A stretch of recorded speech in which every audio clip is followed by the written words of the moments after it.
Sweden is banning religious schools.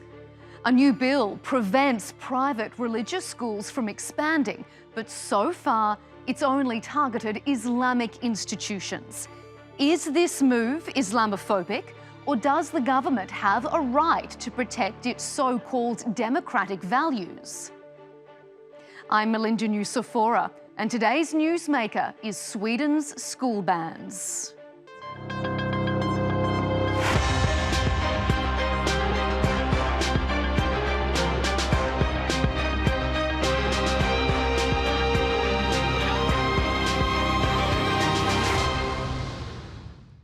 The Swedish government is closing down religious independent schools under a law that's recently come into effect. The bill essentially prevents religious schools from expanding. They can't increase the number of their students or open new branches from 2024. The government has justified the move, saying these schools hinder integration. Sweden is possibly the most secular country in the world. The number of religious schools is minuscule, and most of them are Christian. And yet, only Islamic schools have borne the brunt of the Social Democrats' policies. Some politicians have even admitted that the new law is a proxy for addressing the issue of radical Islam. The bill and subsequent school closures have triggered an outcry from Muslim organisations, researchers and education groups. They argue the decision to shut down Islamic schools isn't based on poor academic results or teaching shortcomings, but Islamophobia. Ulla Hamilton, the CEO of the National Confederation of Free Schools, says the government's rhetoric is both vicious and irrelevant. She says independent schools continue to attract new students because they do a great job of educating children, and parents should continue to have the freedom to choose which school they want their children to attend. Those of us who protect free schools and freedom of choice need to stand united when the wind is stinging from the government and several political parties make proposals aimed at limiting the right of students and their parents to choose a school. At the same time, the country's school inspectorate is shutting down some religious schools based on reports from the Swedish domestic security service SAPO. These reports have been criticised for making conspiratorial claims about the Muslim Brotherhood, secret agendas and alleged terror links, leaving some researchers baffled. For example, one preschool was due to close in August after SAPO claimed the children were at risk of radicalisation. The court, however, overturned the move and the preschool remains open. Other schools, however, say it's hard to defend themselves against the claims because the reports rely on secret sources and say SAPO's reports are never questioned. This further shows that we have a social climate where Muslims are exotified and made suspicious. It's a shame that SAPO, of all authorities, has fallen into that pit. Well, it's a topic that attracts strong views on both sides. So joining me to break it down from Stockholm is podcaster and columnist Omar Makram. From London, the spokesperson for the Muslim Public Affairs Committee, Ahammed Hussain. And from Istanbul, Associate Professor at the Turkish-German University, Enes Bayrakli. Thank you all so much for joining me. Omar, I want to start with you there in Sweden. What would you say to those people who argue that this is just a thinly veiled attempt to target Muslims in general in Sweden? I would disagree with this statement. We have had problems here in Sweden with Islamic schools who are run. Some of them are run by extremists, for example. Even the state security police has flagged for that. And also this, I would say, the Islamic schools in Sweden, it contributes to this problem of segregation that we have, which is very bad for integration of people with immigrant background in society. I'm going to get into integration in a moment, but Ahmed, I just wonder if you want to respond to what Omar has said. What do you think? Is this targeted at Muslims, or is this just a broader public policy? Why have the 20 schools that have been closed all been Islamic schools? Why have they been high achieving academically? It's clearly a statement being sent to the Muslim community that no matter how well you do, no matter how deeply entrenched your institutions are, you're not going to be good enough. It's not thinly veiled. No Christian or Jewish schools have been labeled or targeted or put up to be taken down. And, Omar mentioned that there's been evidence of extremists and so on at some of these schools. Make that evidence public. Why has the SAPO, why has the domestic security services not made their evidences public? It's actually, they have made it difficult for schools to respond to these accusations. Omar, have there been other schools? We know that the Swedish Christian Council has raised concerns about this new bill as well, but we haven't seen Christian schools close the same way that Muslim schools have closed. Surely extremist or fundamental religious views isn't isolated to the Muslim community. Well, when it comes to extremist organizations and links to extreme like terror groups and so on, this is almost exclusively something has to do with like Islam that was coupled to Islamic schools. There hasn't been any Christian schools that were linked to terrorist organizations or extremism in this way. And there hasn't been a school that has been shut down for no reason. It has been like for reasons that has to do either with extremism or violation of the values that the school system is built on, and rules like gender equality, for example.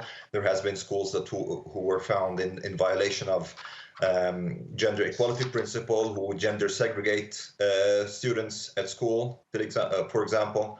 So, and these problems do not exist in Christian schools in the same way, or in Jewish schools. Enes, what would you say to the discussion that the Swedish government has clearly stated that it wants to completely secularize its education system? This is a democratically elected government. Shouldn't they be able to do that? Well, if there is a freedom of religion, and then the different religious communities, they should be able to also have their own schools. And the state can have secular schools, of course, and also in other European countries, there are secular schools, but also there are religious groups. So I think that's a fundamental right, and it's against the fundamental rights of religious freedom. And I think that's, of course, that has to do with the wider discussion in Sweden, but also beyond Europe, and the scapegoating of Muslims and the rise of Islamophobia. And then this discussion around the integration and that these Muslim schools or Islamic schools are hindering integration.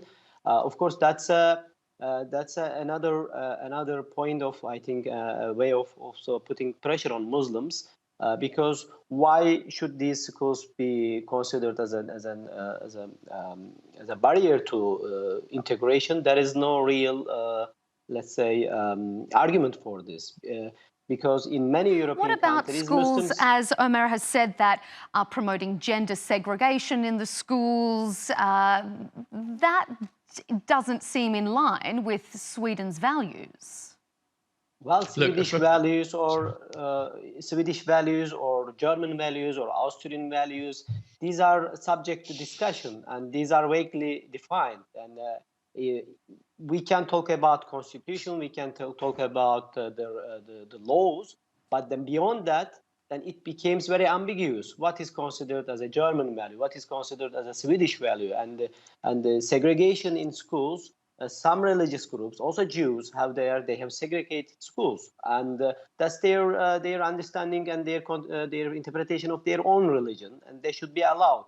And this shouldn't be also seen as a sign of extremism or an anti-democratic or against the Swedish values, because then you open up a space which is very wide, and then people don't know how to, according to which law or regulation they will be judged, and that's I don't think that's the right way. Ahmed, you seemed very keen to jump in and comment on that question. What do you say that segregation, gender segregation in schools isn't in line with Sweden's government policy? I just want to say that we have to not be politically naive here. What we have is a situation where a populist right-wing party joined a coalition and came in this year. They came in majorly on a single issue, which is immigration. They've been very public about that, and over the years they've been making it more and more tasteful for their voter base. But they are insecure in their voter base. And why do I say we must not be politically naive? We've seen the same thing happen over here in the United Kingdom, where the Conservative Party came in on a single issue in 2011, immigration. And since for over a decade now, they've been banging that same drum.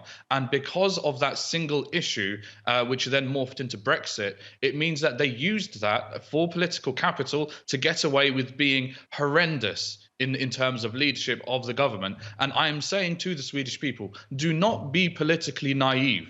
Just because they are the Swedish Democrats and their coalition partners seem to be saying something palatable now, they do not have the solutions that they need for what is essentially social cohesion. They need to present themselves as a new solution to a new problem.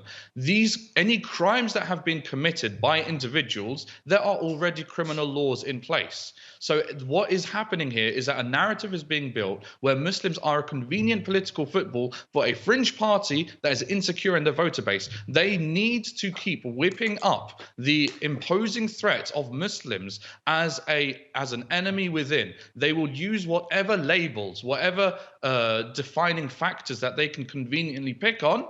Muslims are very visible in terms of, our symbology, our dress code, and so on. We are a very convenient political football, and they will keep kicking us because they feel that is the easiest way to gain your votes. What do you say to that, Omar? Is this a scapegoat for the Swedish government to galvanise its supporter base, or is this really about education? Well, the thing is, actually, it's mostly parties on the left who want to shut down religious schools. It's not parties on the right who want to shut down religious schools. So this is an incorrect argument, first of all. Second of all, there isn't the government has not stated that it wants to shut down Muslim schools. This has not happened either. What is proposed what the government has proposed is that what they have stated is that Muslim schools, there is a problem in Muslim schools with extremism, and that they want religious schools to be subject to more rigorous inspection. And then it's more parties on the left who want to shut down religious schools, regardless of whether they are Muslim or Christian or schools. And if we talk about schools needing to be open to more scrutiny, surely that can't be a bad thing. A lot of these non-secular schools are funded by taxpayers. So shouldn't they then need to uphold those taxpayers' values that they are upheld by the governments they've elected? Well, of course, each country has its own system of, checking and if the schools are run according to regulations. And of course, Muslim schools also should be subject to these regulations. But what I think is not right is the securitization of the schools. That Islam and Muslims are associated with security problems. Islam and Muslims are associated, or Islamic schools are associated with radicalism, extremism. And they are only targeted for this, and that's a problem, really a big problem. And at the same time, the Islamophobia does not only affect far-right parties, and it doesn't only emanate from far-right parties. What we see all around Europe, not only in Sweden but also all around Europe, that far-right ideology and narratives are being adopted by mainstream parties.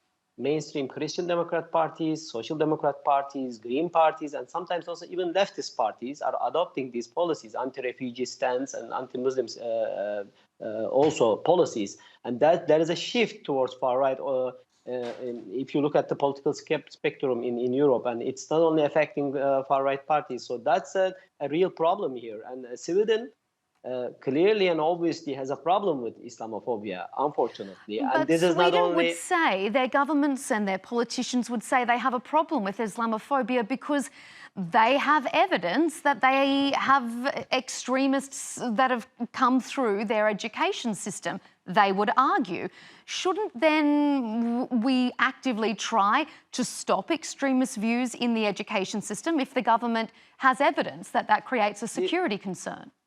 These two issues are totally unrelated, according to my view. There are extremists in all societies, in all religions, in all different ethnicities, and that should be dealt with.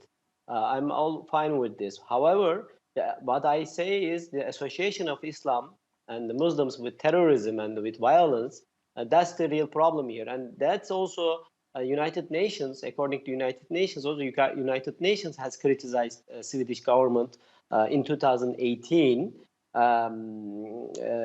Swedish government received harsh criticism from the United Nations Committee on the Elimination of Racial Discrimination over the high levels of anti-Muslim attacks in the country. So the international institutions who are observing also Sweden is also stating that there is a problem with the rise of Islamophobia, and this is not the result of that some Muslims, some Muslim individuals have been radicalized or they have an extremist view. As I say, as Söğüt said earlier, there are also other groups, and for instance, there is a far-right problem in Europe today. Yeah, there are far-right terrorist groups. Yesterday in Germany, the huge group of people have been arrested because they were planning a coup in Germany, and just because of this, we cannot associate the whole German society with extremism and radicalism. That's the point here, and that's what I think is not right. Omar, let me put this to you then. If Sweden is a country that upholds its democratic values, how can it then not give parents the choice of where they want to send their children to school? That doesn't seem very democratic. Well, the parents still would have the choice where to send their children to school. There will be schools available for this. Shutting down Muslim schools does not mean that parents will not be able to choose a school for the children. But they can't choose a school that is perhaps in line with their values or that includes some religious education into the daily curriculum.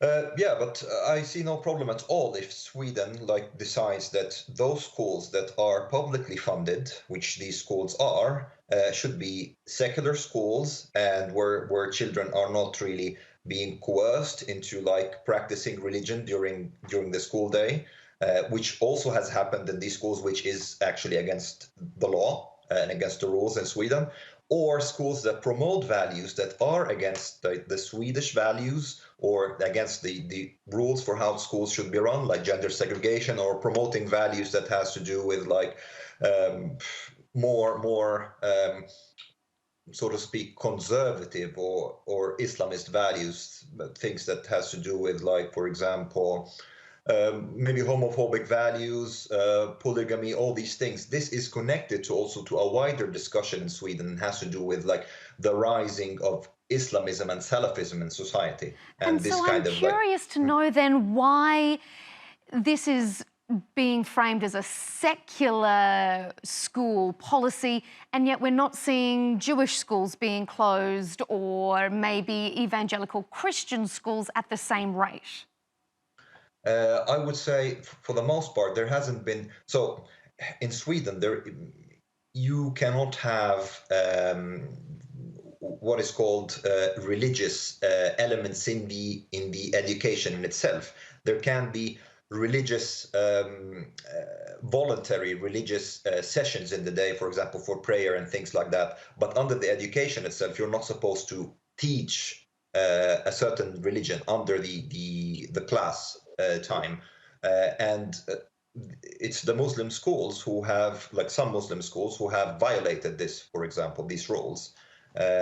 We don't see problems with extremism coming from Christian or Jewish schools, for example. All the problems that have existed with religious schools have been with Muslim schools. Ahmed, So what this do is you just a say case. to that assertion that there isn't perhaps a concern in Jewish schools, in Christian schools, that extremism is a Muslim school problem? Why are the good schools being shut down then? Why are the schools where they are proven through their staffing, through their procedures, through their processes, they are clearly capable of nurturing these children towards academic excellence? Why are they being shut down? There needs to be an evaluation at the most. But why are they being shut down? Why are they being shut down on the basis of secret evidence that the school leaders cannot respond to? This is not a process of improving the institutions in our society. So is your Schools, you concern could that it's argue, not transparent enough? Because if there is evidence that there is extremism or radicalisation being propagated in schools, surely that is a concern. Is it that they're not making it clear? yeah, if this is under the guise of a public threat, then the evidence of the public threat needs to be made public. There needs to be a nurturing of discourse. What is the definition of extremism? What is the definition of separatism and so on? And look, what needs to be understood is that Muslims, in terms of Muslims, our Islamic faith is fundamental to our sense of identity. You know, we're going to be praying 5 times a day, etc., other ritualistic aspects, which might look to a non-Muslim as, oh, they're spending a lot more time. A Muslim spends more time being a Muslim.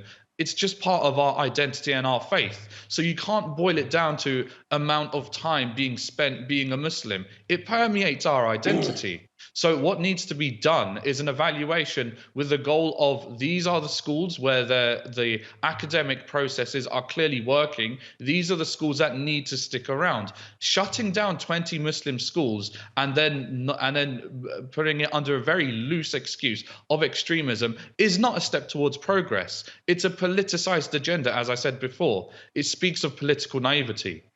And as this is a very small proportion of students being affected in Sweden, is this outcry going to make any difference? It's a small portion of the community. Is the government likely to take any notice? It's a litmus test. It is a litmus test for Swedish society. As you said, you know, it's a small segment of society. Will as a common phrase, the tyranny of the majority, will that win through? And Enes, do you have a response to that as well? Enes, if I can put that question to you. Well, I mean, we see this strategy, we see also in other European countries. There were discussions about full face covering, burqa bans in let's say in Austria. There is a law in Austria which is banning burqa ban. And in Austria, the media and the politicians, they have discussed this issue for about 2 years. And then at the end of the day, the parliament has passed a law banning the burqa. And if you look at the population of Austria, it's 8 million, and the Muslims makes only 10%, 8%. And how many Muslim women are wearing burqa in Austria? Only 50.